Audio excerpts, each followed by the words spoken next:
अस्सलाम वालेकुम स्टूडेंट, उम्मीद है कि आप खैर वाफियत से होंगे, जहाँ भी होंगे खुश व खुरम और महफूज होंगे और स्टडी के लिए बिल्कुल तैयार होंगे। तो आज हम unit number 3 first year computer science का क्वेश्चन नंबर 2 का पार्ट 2 हम देखेंगे। जो क्वेश्चन है, what is the function of control unit in the computer system, यानी इसका मकसद है कि कंट्रोल यूनिट का क्या काम होता है कंप्यूटर सिस्टम में। यानी एक स्मॉल चिप है जो बहुत सारी एक्टिविटी करता है। हम इसको देखते हैं कि वो कौन कौन सी एक्टिविटी परफॉर्म करता है।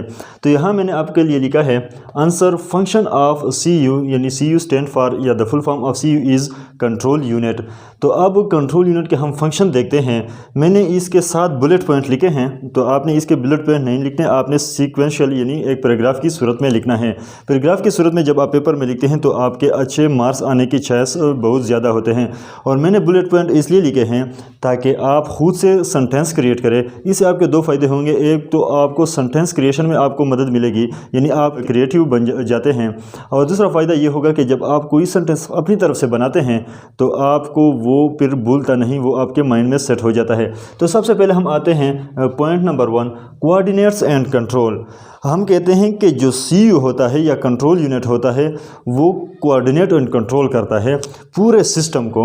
यानी जो कंट्रोल यूनिट है यहाँ मैंने बनाया है, तो यहाँ IO है यानी इनपुट आउटपुट डिवाइस, रैम है, इसके साथ हार्ड डिस्क या कोई भी कंपोनेंट इनपुट आउटपुट हो, जो भी कंपोनेंट है तो वो सारा कंट्रोल होता है सीयू से। जैसे हम कहते हैं कि कंप्यूटर सिस्टम का माइक्रो प्रोसेसर या CPU ब्रेन होता है, और CPU का ब्रेन क्या है, वो कंट्रोल यूनिट है। या ओवरऑल आप ये कह सकते हैं कि कंप्यूटर सिस्टम का, पूरे कंप्यूटर सिस्टम का ब्रेन ही सीयू यानी कंट्रोल यूनिट है। वो क्या क्या परफॉर्म करता है अभी हम देखते हैं। आपने सुना होगा या आपने जब साइंस पढ़ी होगी कि इंसान का जो दिमाग है वो पूरे जिस्म को कंट्रोल करता है। ये बिल्कुल फैक्ट है और सब लोग जानते हैं।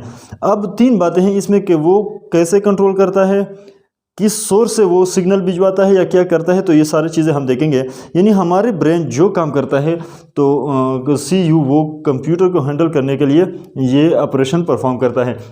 अब इसके लिए हम सेंटेंस देखते हैं। मैं सजेस्ट आपको ये करता हूँ कि मेरे सेंटेंस आप फॉलो न करें, खुद से क्रिएट करें। सेंटेंस क्रिएट करके दूंगा आपको, अगर आप खुद से नहीं लिखना चाहते तो आप इसको भी नोट कर सकते हैं।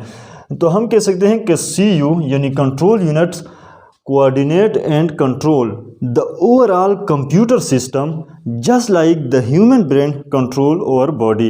तो आप इस तरीके से कोई भी सेंटेंस बना सकते हैं या आप इसको एज इट इज़ लिख सकते हैं। अब सवाल ये पैदा होता है कि ठीक है, जो कंट्रोल यूनिट है वो कंट्रोल करता है, लेकिन ये तो स्मॉल चिप है, एक जगह एम्बेडेड होता है, फिक्स होता है, तो फिर ये इसको कैसे कंट्रोल कर सकता है? ये जाके तो नहीं सकता, यानी इसके हाथ पाँव तो है नहीं। तो क्या करता है इसके लिए? इसका ये करता ये है कि ये सिग्नल जनरेट करता है। पॉइंट नंबर 2 में है कंट्रोल सिग्नल। तो ये कंट्रोल सिग्नल जनरेट करता है जिससे वो बहुत सारे कंपोनेंट को या तकरीबन सारे कंपोनेंट को वो हैंडल करता है।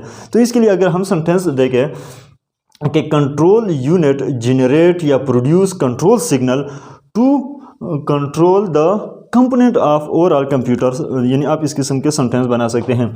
अब ये भी हमारा हल हो गया कि ये पूरे सिस्टम को हैंडल करता है। हल करता है किस चीज़ से? सिग्नल के ज़रिए से वो कंट्रोल सिग्नल जनरेट करता है इससे। अब कंट्रोल सिग्नल तो यहाँ जनरेट होता है, अब वो यहाँ तक कैसे पहुँचता है या रैम तक कैसे पहुँचता है या किसी और कंपोनेंट तक कैसे पहुँचता है, अब इसकी बारी है। तो जितना हमारा जो मदरबोर्ड होता है वहाँ 3 टाइप के बसेस होते हैं, data bus, address bus and control bus. फिलहाल के लिए हम कंट्रोल बस की बात करेंगे। तो जैसे ही ये कंट्रोल सिग्नल जनरेट करता है, उस कंट्रोल सिग्नल को वो एक स्पेसिफिक कंपोनेंट तक भिजवाता है कंट्रोल बसेस के ज़रिए। ये कंट्रोल बसेस हर कंपोनेंट के साथ अटैच होता है। तो यानी एक ही बात हुई कि कंट्रोल यूनिट पूरे सिस्टम को कंट्रोल करता है। किस चीज़ की इस्तेमाल करते हुए? सिग्नल की इस्तेमाल करते हुए कंट्रोल सिग्नल। और कंट्रोल सिग्नल वो ट्रेवल करता है कंट्रोल। अब फ्लो क्या चीज़ होती है कंप्यूटर में? फ्लो ऑफ डेटा होता है या फ्लो ऑफ इंस्ट्रक्शन होते हैं या मे बी के फ्लो ऑफ इंफॉर्मेशन हो। तो हम इसको कहते हैं कि control unit flow of information या फ्लो ऑफ डेटा या फ्लो ऑफ इंस्ट्रक्शन में मदद देता है। किस तरीके से? क्योंकि यहाँ डेटा पड़ा होता है किसी रजिस्टर में या कैश मेमोरी में होती है या रैम में होती है। तो कंट्रोल यूनिट एलो या कोऑर्डिनेट या cooperate in flow of data. Simple sentence आप लिखे कि कंट्रोल यूनिट कोऑर्डिनेट और cooperate in flow of data, यानी ये इसके ज़रिए से फ्लो ऑफ डेटा हो सकता है। किसके ज़रिए से? Control unit. यानी ये एलो करता है कि आप एक रजिस्टर से दूसरे रजिस्टर जाए या कोई रजिस्टर से ALU तक डेटा जाए तो या इंस्ट्रक्शन जाए तो वो कंट्रोल यूनिट हैंडल करता है। इसके बाद मैंने लिखे हैं एक point number 5, fetch and address. Fetch लिखा है और अंडरस्कोर एड्रेस लिखा है। तो इसको आपने समझना है कि फॉर एग्जांपल ये मार्कर है मेरे हाथ में पड़ा है, मैं इसको उठाता हूँ यहाँ से। जब मैं इस मार्कर को उठाता हूँ जनरल लैंग्वेज में या आम कंडीशन में हम कहते हैं कि आई पिक अ पेन या मैंने पेन उठाया, तो इस किस्म के सेंटेंस हम बोलते हैं। लेकिन जब कंप्यूटर की टर्मिनोलॉजी में एक जगह से दूसरा जब डेटा आप फेच करते हो, जब डेटा उठाते हो, तो इसके लिए टर्म यूज़ होता है फेच। तो यहाँ फेच होता है। अब फेच किस बेस पे वो करता है, यानी इसको क्या पता है कि रैम में कौन कौन सी डेटा पड़ा है, तो इसको एड्रेसेस मिले हुए होते हैं। यहाँ जो एड्रेस रजिस्टर है, इसके ज़रिए से कंट्रोल यूनिट को पता चलता है कि फ़ला डेटा फ़ला पोर्शन रैम में पड़ा है।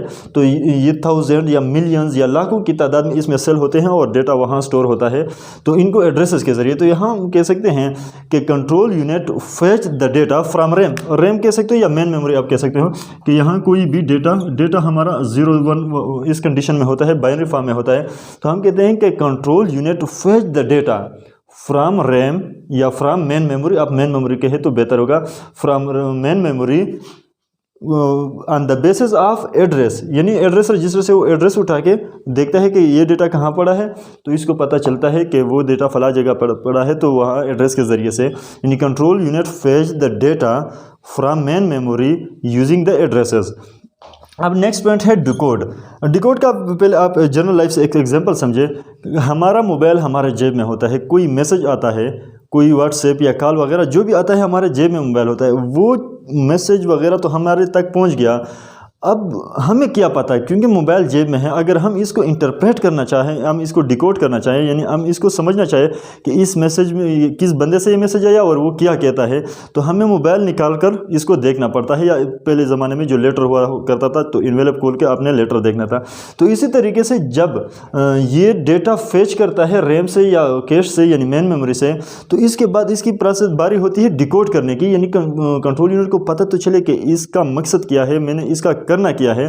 तो इसलिए हम कह सकते हैं कि control unit decode the fetched data, यानी कंट्रोल यूनिट जो होता है वो डिकोड करता है। किसको डिकोड करता है? वो फेच डेटा जो पहले से आपने उठाया है, यानी ये मार्कर बंद पड़ा है, अब मुझे लिखने की ज़रूरत है, मैं तो ऐसा लिख नहीं सकता, पहले मैं इसको डिकोड करूँ, मैं इसको खोलूँ, जब मैं खोलूँ तो अब इस पर मैं राइटिंग कर सकता हूँ।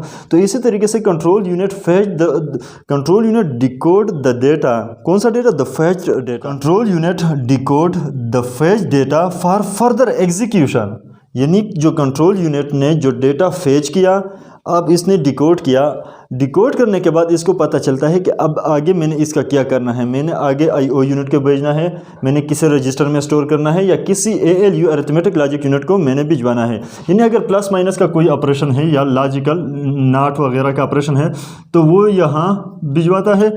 अगर यहाँ स्टोर करना है तो यहाँ तक भिजवाता है। अगर इसने कोई आउटपुट देना है मॉनिटर प्रिंटर वगैरह में, तो वो आईओ यूनिट को वो भिजवाता है।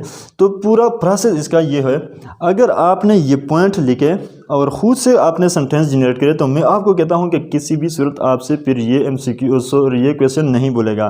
अगर आपको ये क्वेश्चन समझ आया है, वीडियो आपके लिए हेल्पफुल लगी है, तो मैं आपसे रिक्वेस्ट करता हूँ कि आप वीडियो को तमज़ा ज़रूर करें। और दूसरा ये कि अपने दोस्तों के साथ व्हाट्सएप ग्रुप वगैरह में आप शेयर करें, ताकि बहुत सारे लोगों को इसका फ़ायदा पहुँचे और इसके साथ हमें भी अप्रिसिएशन मिलती है और हम ज़्यादा मेहनत के साथ मज़ीद वीडियोज़ बनाते रहते हैं। इसके साथ चैनल को भी सब्सक्राइब करें। Thanks for watching, stay tuned for next video. Bye bye. Pakistan जिंदाबाद।